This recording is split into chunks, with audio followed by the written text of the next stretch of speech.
MLA భోండా Uma త్రిసభ్య committee ముందు హాజరై తన వివరణ ఇవ్వడంతో ఇప్పుడు అందరి దృష్టి టీడీపీ అధిష్టానం నిర్ణయంపైనే ఉంది. గుంటూరులో జరిగిన ముద్రగడ పద్మనాభం సంతాప సభకు హాజరు కావడం, అక్కడ చేసిన వ్యాఖ్యలపై కమిటీ పూర్తి వివరాలు తెలుసుకుంది. ఆ సభకు వెళ్లవలసిన పరిస్థితులేంటి, పార్టీకి ఇబ్బంది కలిగించే ఉద్దేశం ఉందా అనే అంశాలపై భోండా ఉమా తన వాదన వినిపించినట్లుగా తెలుస్తోంది. అయితే ఆ వివరణతో అధిష్టానం సంతృప్తి పడుతుందా లేదా అన్నది చూడాలి.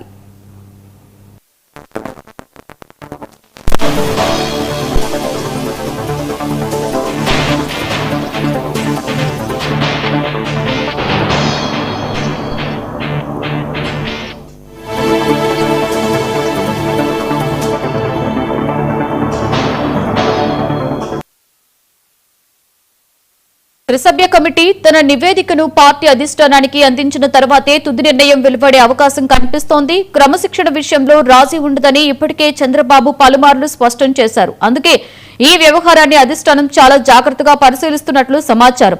మరోవైపు భోండా ఉమా సీనియర్ నాయకుడు కావడం కూడా నిర్ణయంలో కీలక అంశంగా మారొచ్చు. వివరణ సంతృప్తికరంగా ఉంటే ఈ వివాదానికి అక్కడితో తెరపడే అవకాశం ఉంది.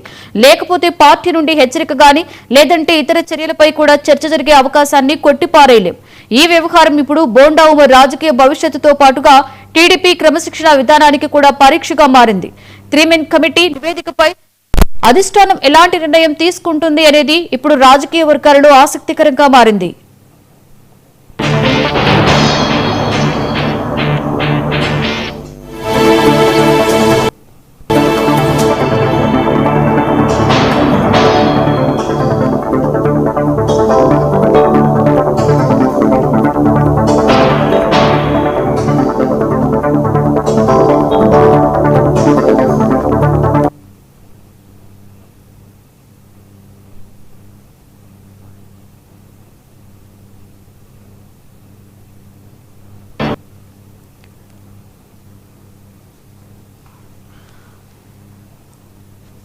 రైట్, ఇదే అంశం మీద మరింత సమాచారాన్ని మా ప్రతినిధి కొండలరావు అందిస్తారు. కొండలరావు.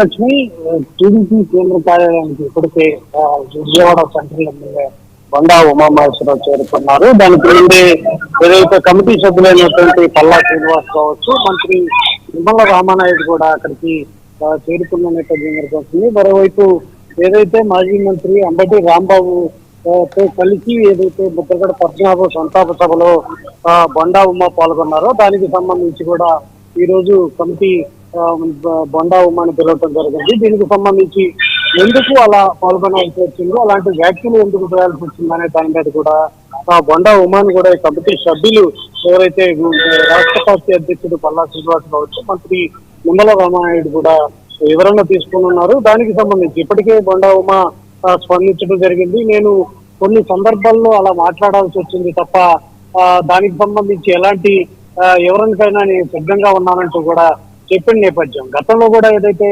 రాజమండ్రి సభలో కాపుల సభలకు సంబంధించి కూడా అప్పట్లో కొంతమంది ఏదైతే వందవీటి రాధా కావచ్చు, యువతుల నెహ్రూ కావచ్చు పాల్గొన్న సందర్భం ఉంది.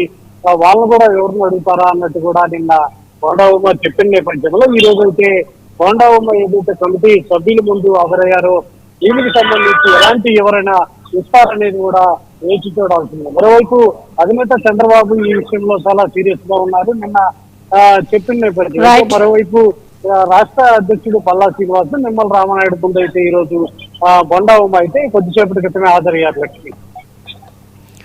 Right, thank you Kondalarao.